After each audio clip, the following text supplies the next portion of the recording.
Good morning and good morning to London and good evening to Melbourne, Australia. Welcome to the Bee Formless Flow Driven CEO podcast.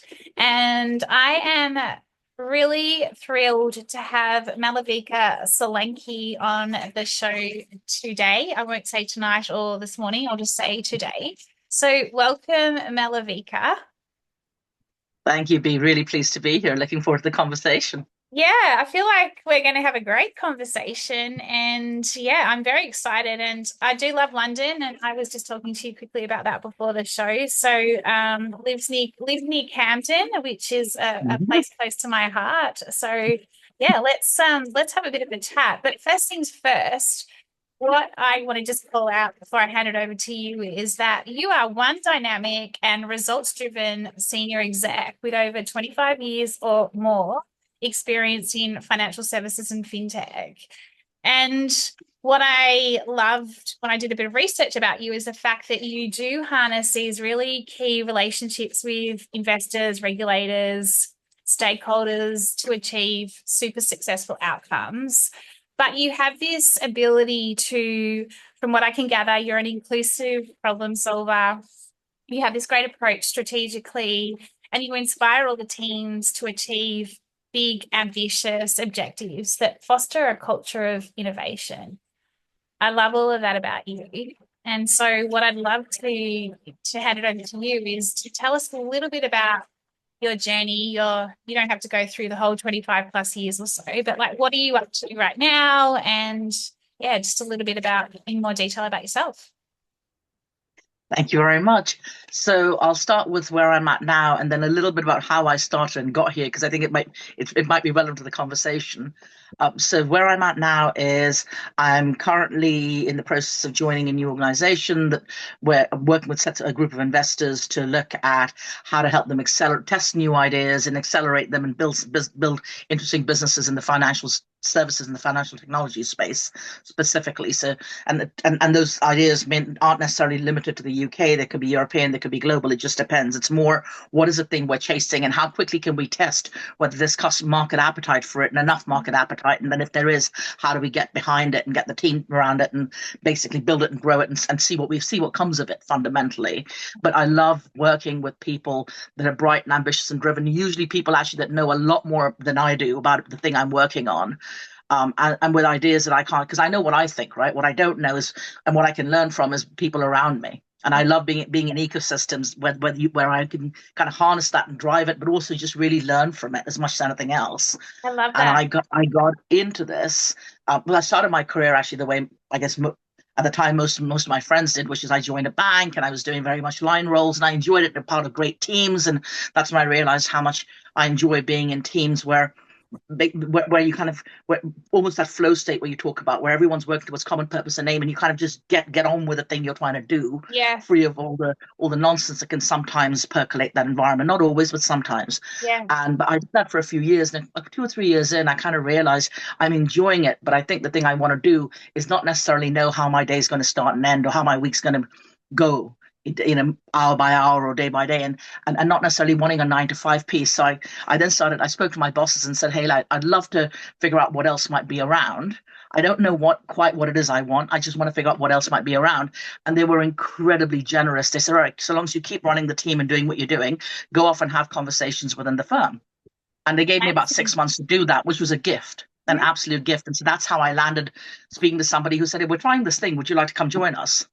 And that's more or less been the story of my career in various I formats. love that. Is we're So you're trying a almost, thing. Would you like to come join us? yeah, I love that because you're creating like you're an ideator, right? So you're ideating and you're creating your own like career path as well, like in terms of the roles. Like not only are you Hmm. able to, work with your teams and solve complex problems, but I love the way you're curating even on your own career. It's super cool, because one of the things that I've been exploring a lot, and you may have heard of this, is around, the career ladder. Does that really exist Mhm. anymore? It's about what's your career wall, and it's like a Yeah. rock climbing wall, right? And so it sounds like to me, you can take a side step, you can go this way, you can go that way, you can traverse whatever. But at the end of the day, you're continuously upskilling and learning.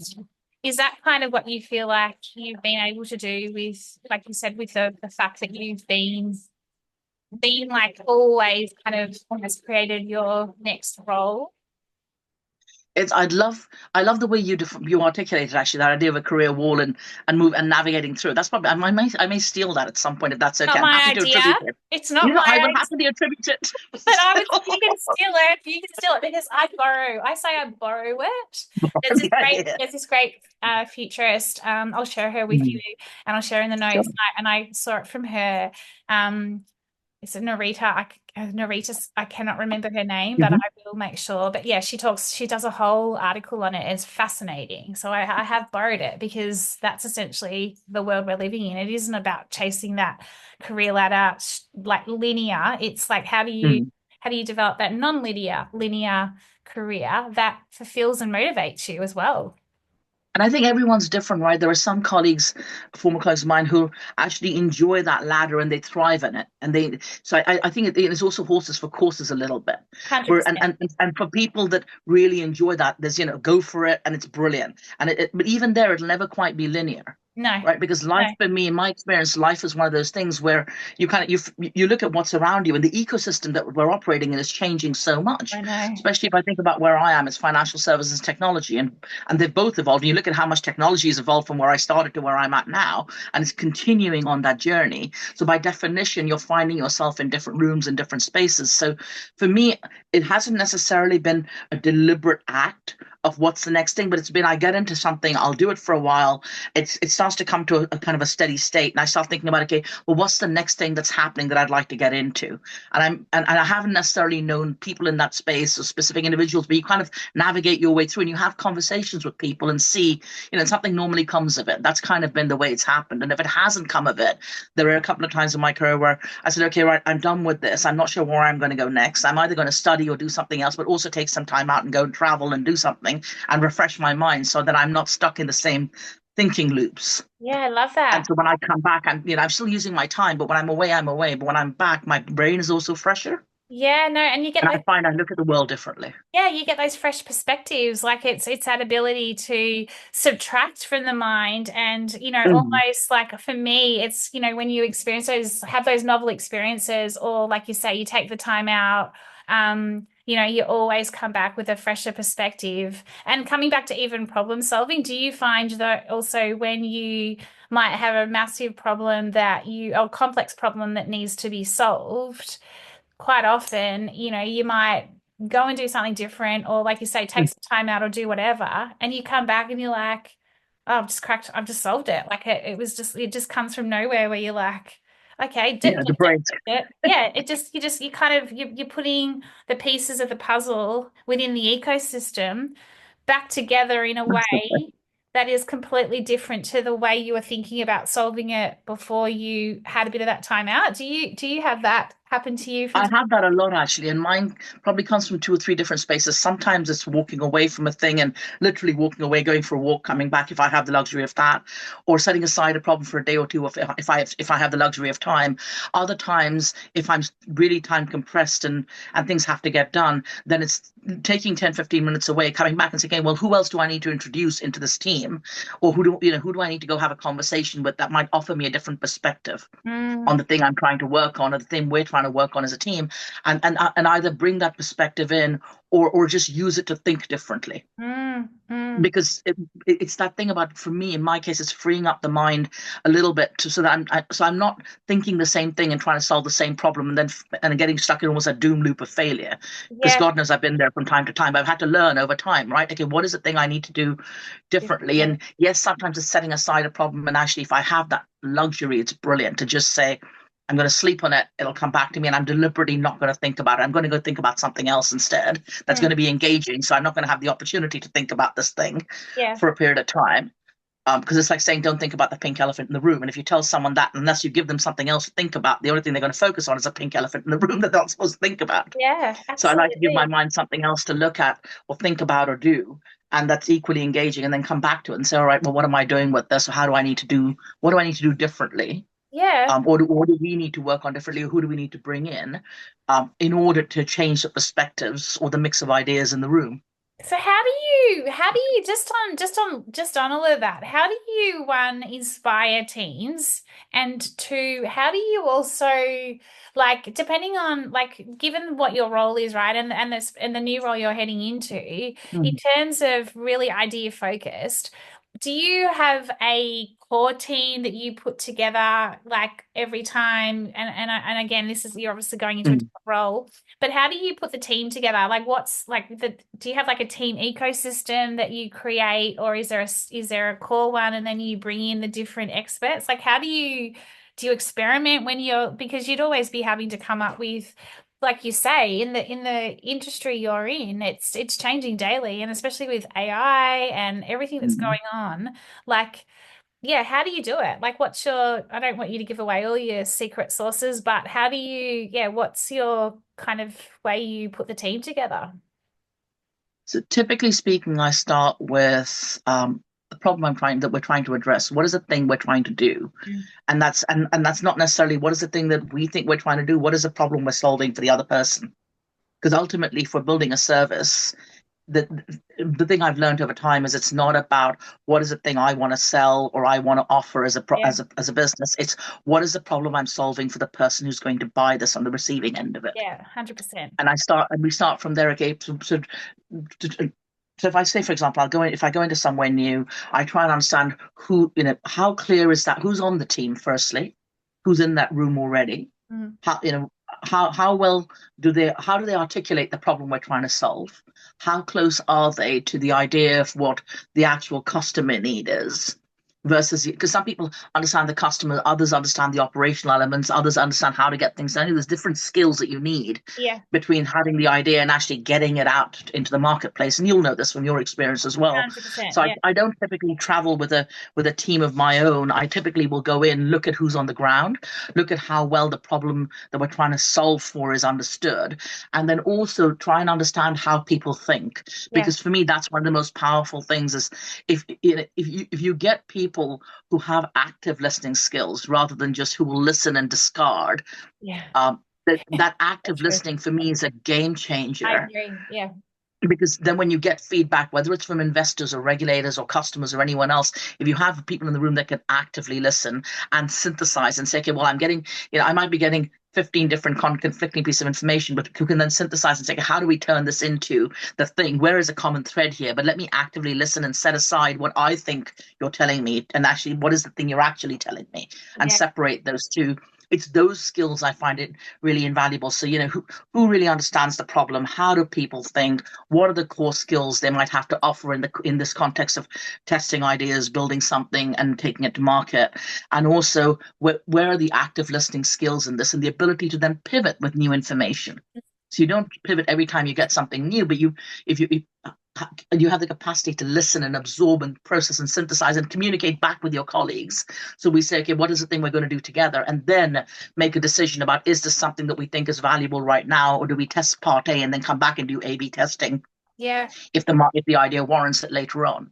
But it's yeah. those skills that matter more than anything else, I think, for me, Yes. rather than necessarily a team I travel with. Yeah, okay. That's, a reason I ask is because quite often, that you'll have a core team or you'll have a team, and generally as much as it may be a great team, you do need to kind of shake it up, right? And for me, Mm, the question I was going to ask you was, do you find when you then go in and like work, like assess team, and assess is mm, probably not the right word, but you get those people that are the idea killers, or the blockers, mhm. the idea blockers. How do you Yeah. handle those sorts of players in the team?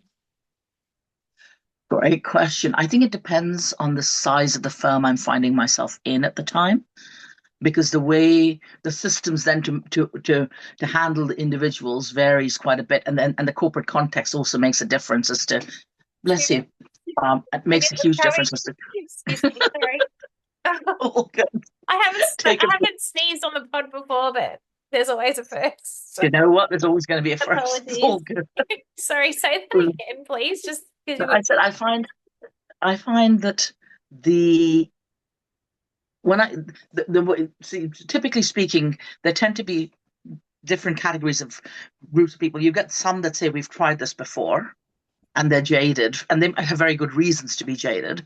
There are some that say it'll never work here because we're just not that kind of firm. Mm. There are some that, there are some that either that just plain don't like the idea because it's going to challenge their parochial interest necessarily, within the corporate environment. So you get there's different reasons, and sometimes you get people that are just nervous of change. So often I find the first thing for me is to try and understand what might be the source of their hesitation. Mm. And is there an opportunity then to win some of them over if Yeah. they're high value individuals? Mm. And is there a way also for me to learn from their discontent or their concern? Because sometimes there's reason in that. If you peel the onion back, sometimes it's okay, we've done it 50 times, but actually there's someone 3 layers up in the chain in a corporate environment that we know is going to cause, that we expect to not know, but that we expect to cause a problem. And so why even bother right now? Yeah. And so sometimes understanding what the source of their concern is can help us as a team think about, okay, how do we mitigate that? Do we need to bring that stakeholder into the tent much earlier in the process so you don't have, so sometimes you can learn from it and bring the people with you. Other times I find that those individuals you can't necessarily bring with you on that journey. And there are some I've just had to learn to accept. There are some that will never be on that journey, not because they can't, but because at that moment there are various things going on with them that mean that they won't. Yeah. Typically. And it might be momentary, right? It doesn't have to be permanent. No, it's a great response, and you're totally right. For me, it's everything you're talking about is it's understanding the inner psyche, isn't it? It's kind of like, what's the resistance? Like, what is it? Because generally, a lot of the time I've found it, and even with businesses, teams, leaders I work with now, there's generally always not always, I shouldn't say always, but there's generally something like a sense of fear of, a fear of change, or, we've always done it this way and you're introducing something different. So then it's how do you break it down? How do you show them that there is another side to this fear and this resistance? But for me, it's always about taking people, the team on the journey, like can be a non-linear process, and it always is, but it's always, taking them on the journey so that they feel safe. Like, it's like, I hate using the word psychological safety because I think it's way more than that these days. But, like you've talked about active listening, for me, it's like that familiarity in terms of feeling familiar and safe within the environment. What's that shared risk?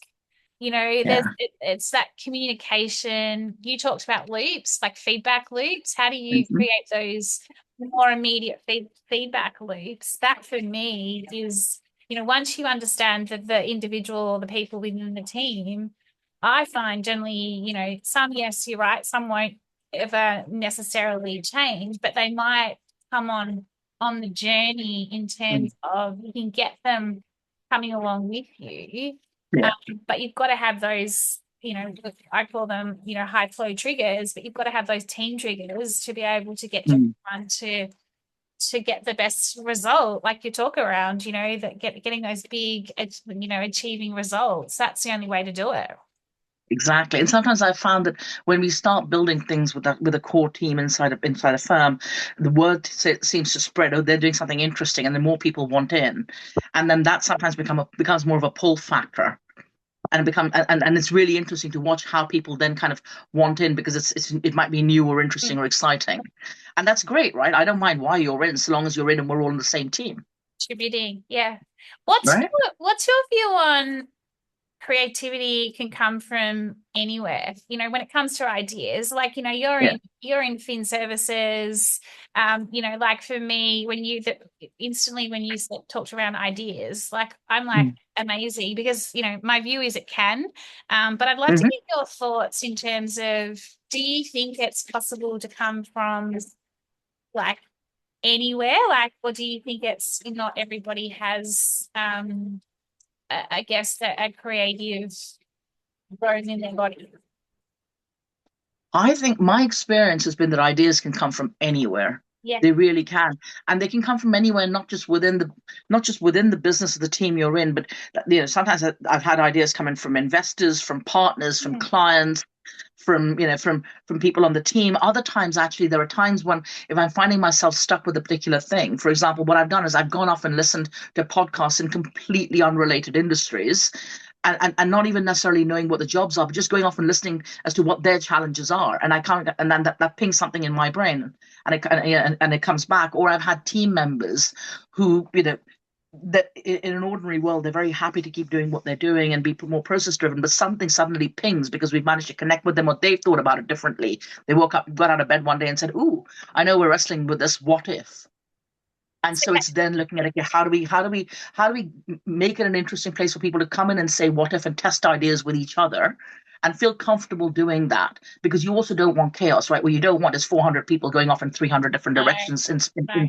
in parallel. But how do you create an environment where the ideas are welcome and we start to harness them and figure out which ones we want to test together and how? Yeah, it's that what if and yes and, right. Yeah. It's not like shutting ideas down and just that it's like Mm. yes and iterating and iterating. But Yeah. you make a really valid point in terms of, and it was going to be a question to you actually around when do you watch it, like how do you make a final decision on an idea? Like, do you have some sort of an assessment criteria?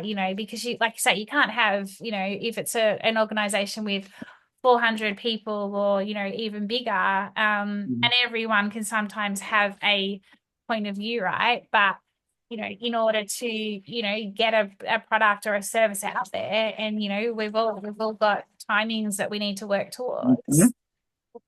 You can keep generating ideas forever and ever in a day. And, obviously from my background in advertising and communications, it comes a point and you kind of have to, you make it fall. What is Yeah. that? What's your view on that? And who are you the person that makes the call when it comes to like, how do you get to the making the final call? If I have to be the person that makes the call, I'm happy to do so. I typically would prefer that things happen almost within, if we can get to it through some form of, well, let me actually break that down. I prefer not being the only person making all the calls, because I find that actually limits scale Yeah, 100%. fundamentally. Because if my core role is to test and build and put a team together, but then scale the thing so it can operate independently of me. Yeah, That for me is the holy grail, right? Because I also like going to do the next thing. yeah. And so We're so being the similar being the like only that. person, like being the only person that can do a thing can be very limiting, and can also put a phenomenal amount of unreasonable pressure on me, but also on the team around me, because Mm, it prevents them from operating and growing in their own roles over time. mm, So what I found is, if I have to be the final arbiter, I'm happy to do so. But what I much prefer is that we basically take, say, okay, what's the hypothesis? What's the data support this? Without going into analysis paralysis, mm, in very in 2 or 3 sentence terms, mm, what is the idea? What is the data that suggests this idea is a good idea? What mm, is the fastest, quickest way to figure out how would we test if this idea works or not? And in a data driven manner mm. with customers or others, and then and look at actually where are those things coming, and pick kind of the ones that we also think have the highest return for the problem we're trying to solve. And that return may be revenue, it may be reduction in operational time, it may be whatever the KPIs are around that particular goal, for the bigger thing we're trying to solve. But then also what we find is I can take the 2 or 3 we've got and then really quickly speak to some of our customers and say, well, what if? Would Mm, any of these 3 work, and would it improve your life, and how would it improve, and to what extent would it improve? And if you build a coalition of customers around what you're trying to do, it's amazing what your customers and your investors are happy to help you with, if mm. you bring them into the tent in a Yeah, way that is not overly demanding, but that also gives them something in return. I don't mean financial remunerative, just sometimes putting people together in a room that might otherwise not get an opportunity to do so regularly, an yeah, idea test with them. It's amazingly powerful and has worked a number of times in my career. It's yeah, an I love absolute that. game changer. Yeah, it's that inclusivity, isn't it? And also, it sounds like to me bringing them upstream. Like there's again, it comes back to like they're not, depending on who the people are Mhm. and leaders, like include them like they're a part of the team in terms Yeah. of rather than putting them up on this pedestal and like, oh, I'll bring them in the last minute because we've got to perfect it. We've got to make sure it's, close to being ready to go to market. Because generally what I've noticed when that happens is shit hits the fan, and Yeah. generally they come if you bring them in late, they're annoyed. They then make changes for the sake of making changes because you haven't taken them on the journey. It just comes back to that iterative taking them on the journey also. And you may also find you end up wasting time, right? It may be that they say, give me this thing in the state that's saying, I don't need it to be painted purple with 3 extra bows on the top. Mm. What I need is for it to be is ready in gunmetal gray without the three extra whistles, because actually I can add more utility on that, and I'll pay you, and I'm going to pay you the same whether you give it to me Yeah. in four shades of, in four color patterns and three extra bells and whistles on it. I'm going to pay you the same because the utility to me was at the gunmetal gray level. And the Yeah. fastest way to find that out is, and that saves you time and money as well, right? And you're out there and you're testing, and you may find there's one set of customers that like gunmetal gray. So, okay, you're making your revenue from them while you're still thinking about what else you can do for another customer base. 100%. Okay. I've got so many questions for you, but I know that we could be here for hours, and so maybe we'll need to do a follow-up. But question for you, AI. So Mm-hmm. how are you are you using AI as part of your team when it comes to problem solving ideas? Mm-hmm. And two, is it are you getting more ideas out of it? Like what's your view on AI and ideas and creative problem solving or problem solving in general? I think it's an enabler. The short version is I can see why there are concerns, and I appreciate those concerns, but I think fundamentally it's an enabling tool that if you use knowing it's an enabling tool, it's not the answer to everything, No. because you also need to understand what is this thing capable of, what are its limitations, and you also really quickly find out actually with some of these things what kind of, because they're fundamentally, especially with Gen AI, it's a function of what it's been taught. And you don't know when you're using it what it's been taught, right? Because if it's absorbed everything on the internet, we know what the range of what's available out there, and not all of it necessarily is stuff that is the one might deem accurate, shall we say? Mm. And so my take on it is twofold. So if I answer the question in the order in which you asked, yes, I do use it. Mm. I've used it in a variety of different ways. I'm still learning how to use it as a team. We're continuing to evolve that as the technology emerges. Mm. But the ways we've used it are at its core to actually do predictive data modeling, to understand what customers are doing, and Mm. to understand what those patterns, if you anonymize it, so the customer data is safe and well governed, etc., to take that and use it to really quickly and relatively cheaply figure out, okay, what does that mean for expected customer patterns of the current trends continue? Yeah. If you were to shock the system, what might that mean? Mm. And that's where I see you trying to use the different forms of AI becomes really interesting, because the Mm. focus so much right now is on Gen AI, but you've got machine learning, you've got neural networks, you've got all these other I forms of know. AI that are in that mix. And for me, the interest lies in actually figuring out how each of those things, what each of those things might be best suited for. If it's a tool, because it's almost like thinking about it, you've got a tool belt. You need to understand what you would use your different tools for. You don't Yeah. have to be an expert in using them all, but you need to understand what the core purpose or benefit of each of those tools is, and then start to figure out, okay, how might I apply it to solve the problem at hand? So sometimes it's data analysis, other times it's really quickly churning out presentations where you haven't got teams of people when you're starting a business, but you need something done, relatively light touch and reasonably quickly. And if you can get 70% of the way there using Gen AI, and then you overlay with your own, you put your bullet points in, you get a Gen AI based presentation, you then fine tune it. It's still entirely your work in terms of the core thought process and the conversation, but you've not spent 2 days trying to work on that thing. You've No. you've had the thing in 10 minutes, right? It's a game changer. It's a game changer. And your analogy around the tool belt, or, like if we go back to Mm, ecosystems, because I'm all about the ecosystem as well, mm, like business, teams, individual, how do you interconnect the whole lot? What you're talking about it's funny. I had a really interesting chat with, or coffee with a friend this morning. He's an mm. AI coach. We were having this very same conversation in terms of, I'm like, I'm doing this, I'm doing that. But I kind of like, because I don't have the ecosystem or the tool belt yet, visual, because when I say visual, but do you know what I mean? Like it's almost Yeah, like that's kind of what we need. And then you go, well, I'm using that for this and I'm using this for that. And he was showing me exactly. something and I'm like, yeah, okay, that is what, because it can't solve everything. But like you say, you can grab that tool for this and then this tool for Yeah. that. And it's like how you've been talking around solving ideas and the Yeah. sort of people that you bring into the team. Exactly that, right? And I think there needs to be a much greater understanding for all of us in terms of understanding what are those set of tools, what are their capabilities, when would you use something for scenario modeling, when would you use something for creating text versus data analysis versus something else, and when would you use them together, and what combinations? You don't have to know every permutation and combination, but I think we all need to get ourselves to a point where we're all much more comfortable understanding what's available and how we might use it, because then we're much more, I think we're in better place to say, okay, well, what if, and how do I experiment and harness, Yeah, and it I becomes love more this what interesting. if. I'm a massive what if person as well, and harness experiment, like gosh, we could solve a lot of problems together. We I could. It'll I be fun. it would be totally fun. I feel like we would have a wall. It'd be like that movie, A Beautiful Room, with just all these ideas. Like, what if we'd be solving all the problems of the world together? It'd be quite incredible. And then figure out which ones we can funnel down and do something with, right? That'd be Well, incredible. actually, like, what are we, what problem, back to what problem are we solving for our Yeah. customer? Because that's ultimately what we're talking about here. Hmm. Like, what are we Exactly. trying to solve for our customer? What's that exact problem? And generally, the brief is never the brief. Have you heard that term Hmm. before? In terms Oh of yeah. the problem is never the problem. I mean, there's Yeah. these surface problems, and Yeah. it's like, how do you get under the bonnet to really go, what actually is the problem here? Yeah. And so Exactly. I call it solution finding, because generally, like we're finding for a solution, and Hmm. go here, there, like you're talking about, and then you kind of might pivot, but then you might go back.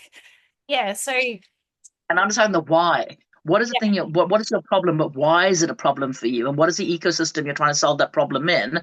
Because I think then the answer you come up with is likely to be a much more sensible one, and one that's actually is of greater utility to the customer, that's going to end up using whatever the thing you produce is. yeah, I love it. I love it, the way you keep it, outcome focused, and on the straight and narrow as well. I love that. Malavika, I have been asking everybody when they're booking in to do the pod a question, and Hmm. you answered it beautifully, but left me super curious. And I can't remember exactly what my question is. It's around what's one experience in life, leadership, and business that you would like to share. It's not exactly that question, but it's something like Hmm. that. And your answer was super fascinating for me, and I'm super curious. And I'll just read your answer out, and then I'd love for you Hmm. to elaborate on that if that's okay with Sure. you. So when you said when you find yourself in unfamiliar rooms and won't fit in, only think of yourself as the first. No, think of yourself as the first, not the only. So I'll say that again. When you find yourself in unfamiliar rooms and won't fit in, think of yourself as the first, not the only. Can you elaborate? Can you please share that a little bit more about that with us, please? Sure. So that came from a conversation I was having with someone about uh, kind of not fitting in, kind of walking into rooms where maybe you're the only woman, or the only person who's brown, or the only person who thinks differently from a, or feels that they might think differently, because you don't actually know until you have conversations sometimes.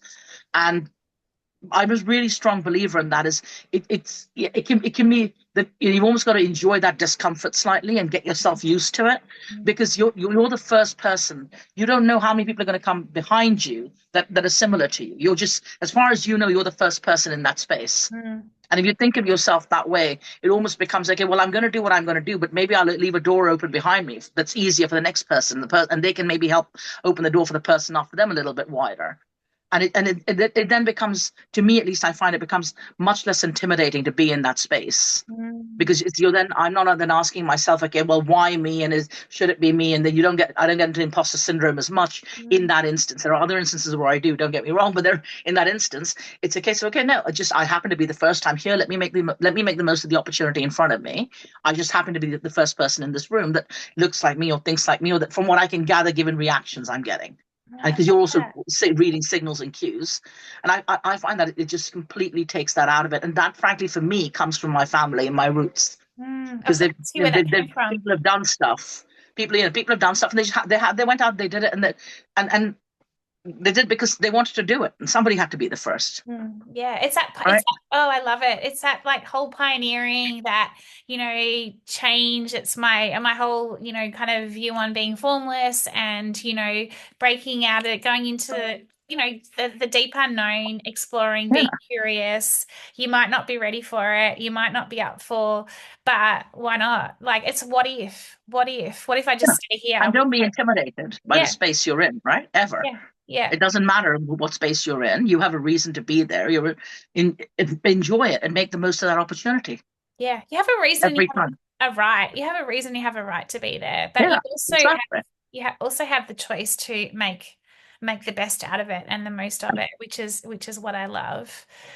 Oh my Fabulous. goodness, we could keep talking. Thank you for sharing that. What last I guess question for you Yeah. before I wrap up the pod with you and let you get to your day. What is your biggest ambition, if you like, hope or ambition for the leaders of tomorrow? Oof. It's a That big there's one. an unrelenting focus on the so what that leaves something good behind. I love that. So that Unrel probably would be the uh, Unrelenting focus. yeah on the so what. Whenever when something's being done, well, so what? And how do we how do we make the money and or do all of that stuff, but also leave something good behind? So the thing that we built has actually enabled something productive and positive to come out of it. Yeah. Not And everyone's necessarily going to succeed in it, but I'd love to see people start to focus on that a lot more. yeah, that's amazing. Oh my gosh, you're such an amazing woman, and I'm so privileged to have had this chat with you, and I'm sure we'll probably have, more chats down the track.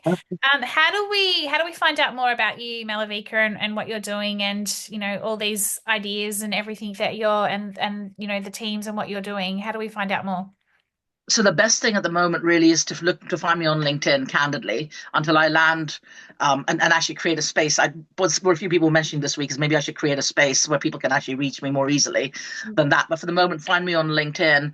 If you look up fintech growth, my name comes up, which is helpful. But fundamentally, look me up there, message me, and yeah, if someone's working on interesting ideas and just wants to talk, I'm around and it's fun. I Look love it. me up.